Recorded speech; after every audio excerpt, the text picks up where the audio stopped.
When Randolph Scott, the tall and silent star, died, a large sum of money was found. It was enough to make his family gasp. This isn't just about how much he made in movies. It's about a secret empire, a life built on wise choices, and the quiet man who kept his biggest truths hidden. Prepare to learn the real story of Randolph Scott's surprising wealth and the moments that truly shaped him. His full name was George Randolph Scott. He was born on January 23, 1898, in Orange County, Virginia. Soon after, his family moved to Charlotte, North Carolina, where he grew up. His family was known and well off. His mother's family was rich, and his father, George Grant Scott, was a top accountant in North Carolina. His father even helped write the state's first law for certified public accountants, showing his important role in the community. Randolph was the only boy among 5 sisters and one of 6 children. As a child, he attended fancy private schools, a sign of his family's wealth. He loved sports, especially football, baseball, horse racing, and swimming. His privileged life and athletic skills helped him stand out. They also gave him discipline and polish that he would use later in life, even if his path changed. After school, a big change came. When the U.S. joined World War I, 19-year-old Randolph joined the Army. He served in France as an artillery observer, a tough and risky job. After the war, he dreamed of being a famous football player at Georgia Tech. He had the talent and the effort, but a bad back injury ended that hope suddenly. It was a tough blow, ending the goal he had worked so hard for. When World War II began, Randolph tried to join the Marines, but that old back injury stopped him again. With football dreams gone, he returned to Charlotte to work in his father's accounting firm. But the numbers and ledgers didn't excite him. He knew his real calling was elsewhere, away from the quiet desk job. Randolph's father helped steer him to a new world. His father knew Howard Hughes, a well-known figure in Hollywood. He gave Randolph a letter to help him get started in movies. Even for a man who made it on his own, chances opened doors through connections. In 1928, Randolph left for California. He took small roles in movies like Sharpshooters. A well-known director, Cecil B. DeMille, saw something special in Randolph. He advised the young actor to get more acting practice on stage. Randolph took this advice seriously and headed to the Pasadena Playhouse, a famous acting school. There, he gained valuable experience and improved his skills. By 1932, all that hard work paid off. Randolph landed a big break, signing a 7-year contract with Paramount Pictures for $400 a week. This was a strong start for someone who would become a Western star, but it was just a small hint of the wealth he would build later. His starting salary was good for the time, but nowhere near the millions he would eventually earn. Randolph Scott was not just a handsome actor on a horse. He was a smart businessman, a rare trait in Hollywood. He made wise decisions with his money, investing carefully during his career. His careful planning and sharp financial skills set him apart from many actors who spent their earnings quickly. It was obvious his goal was not just fame, but long-lasting wealth. By the time he died, his net worth was said to be around $100 million. This made him one of Hollywood's wealthiest figures. His wealth was hidden behind the image of a simple cowboy. The size of his fortune, especially compared to his acting pay, tells a clear story. It shows his true talent was not just in acting, but also in managing and growing his wealth. Reports from 1965 say his real estate holdings in San Fernando and Palm Springs alone were worth more than $100 million. This suggests that his total wealth at his death was likely even higher, or that the $100 million figure is a safe estimate. Early in his career, Randolph invested in land and properties. He owned land in many places, including his hometown area in Charlotte, North Carolina. One of his homes there still stands today. His biggest earnings, however, came from California real estate. He owned land in booming areas like San Fernando and Palm Springs, where property values grew fast. This was a smart move that helped build his wealth over time. He also invested in oil and gas wells, which added a lot to his fortune. These resource investments were popular among the rich of his day. Randolph knew how to pick good investments. He often read financial papers and magazines, even while on movie sets. He looked for new ways to grow his money. His constant attention to finance shows how committed he was to building his wealth. He had a long-term plan most of his peers lacked. After his first contract with Paramount, his salary increased as his fame grew. He earned $130,000 for Canadian Pacific in 1949 and $70,000 for Trail Street in 1947. Those sums were large for the time, showing how his value increased. Randolph Scott's rise to fame was slow at first. His first role after signing with Paramount was small, a part in the 1932 comedy Sky Bride.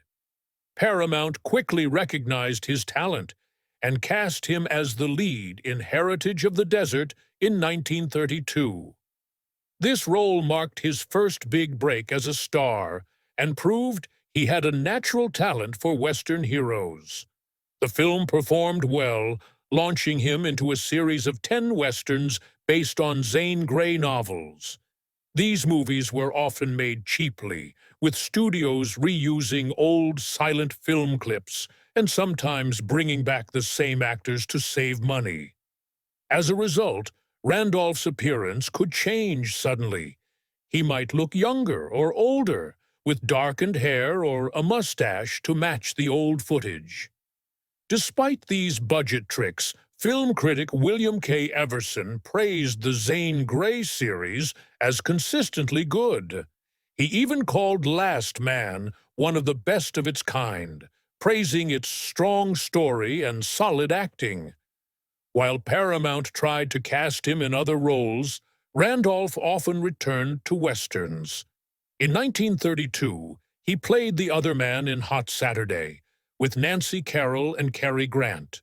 He also appeared in horror films like Murders in the Zoo and Supernatural with stars like Carole Lombard. Still, he kept coming back to Westerns.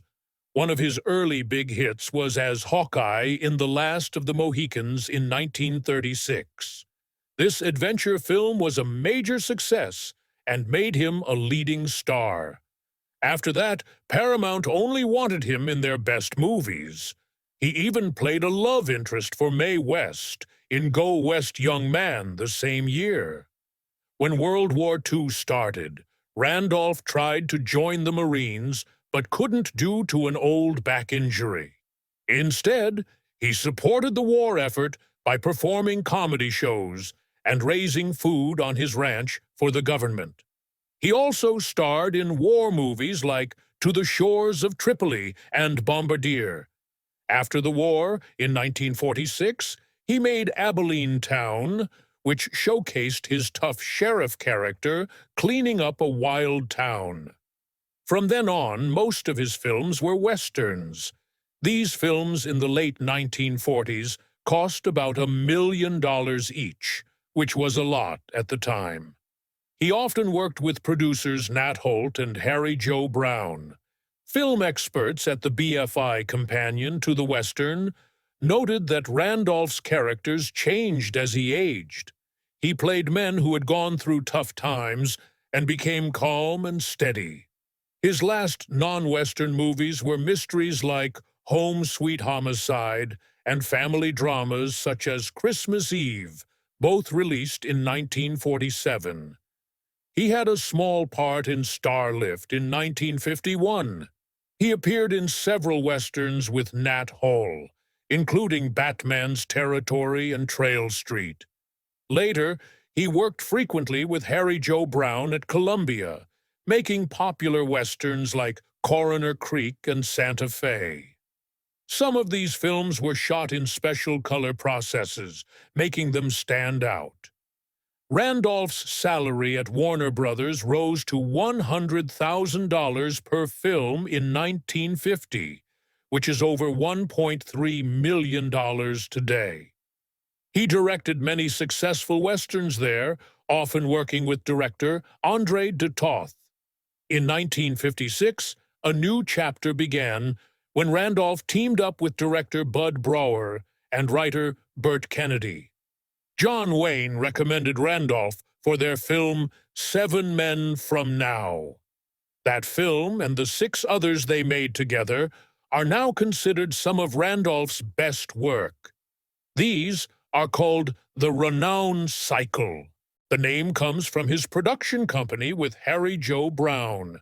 In these movies, Randolph played a quiet, wise hero who faced charming villains.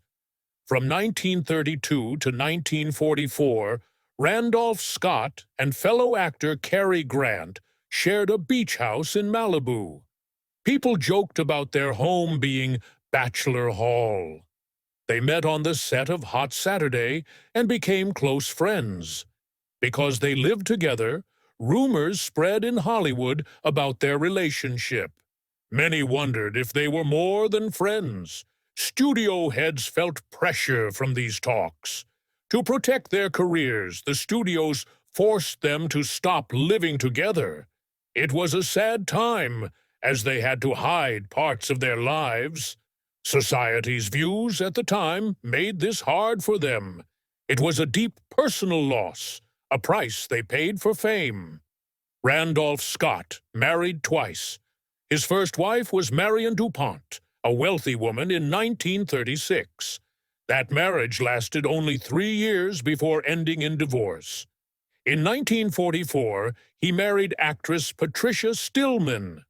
They stayed married until his death, living in a modern house in Beverly Hills for 43 years. Their long marriage gave them a peaceful, private life away from Hollywood's glare.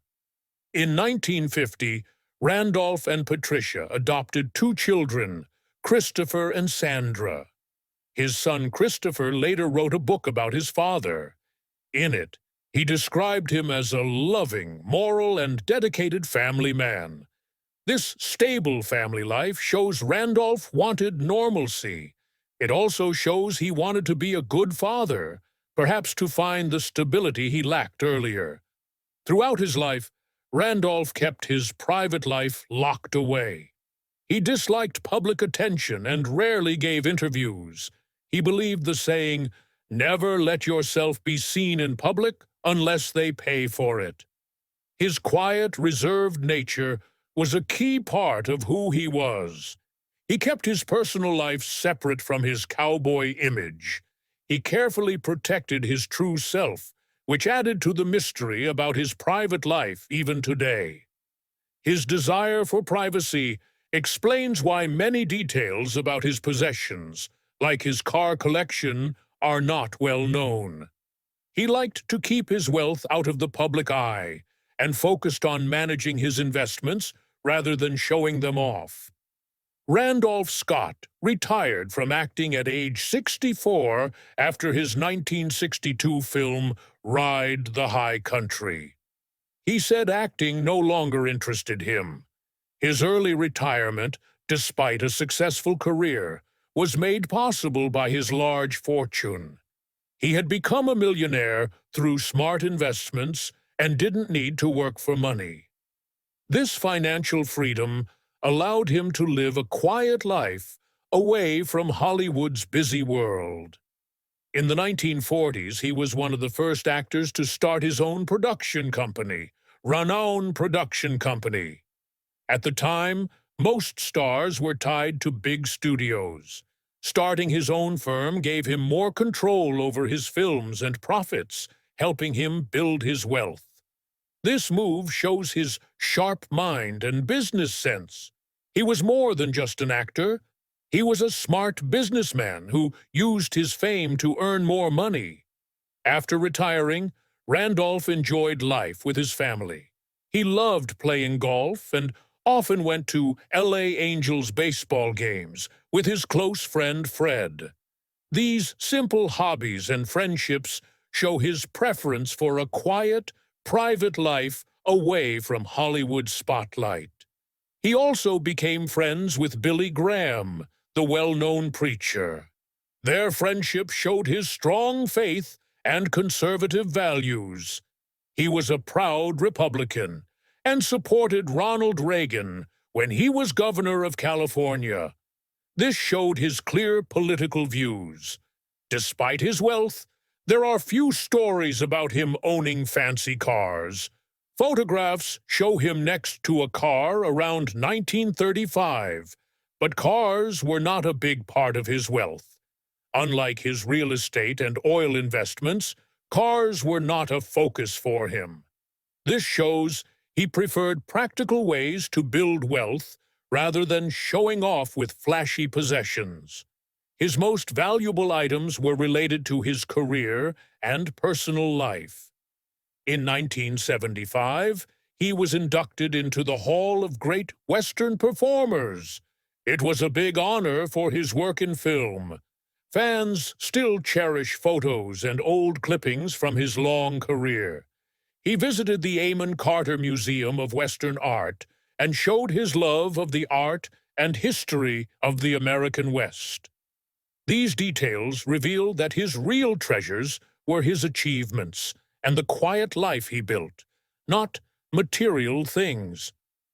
In his later years, Randolph Scott struggled with health issues. His weak heart and breathing problems worsened with age, leading to many trips to the hospital. Pneumonia, which is dangerous for older adults, kept him hospitalized often.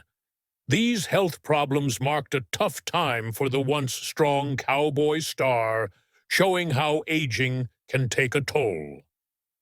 On March 2, 1987, Randolph Scott died peacefully in his sleep at his Beverly Hills home. He was 89. Just 2 months earlier, his close friend Cary Grant had died.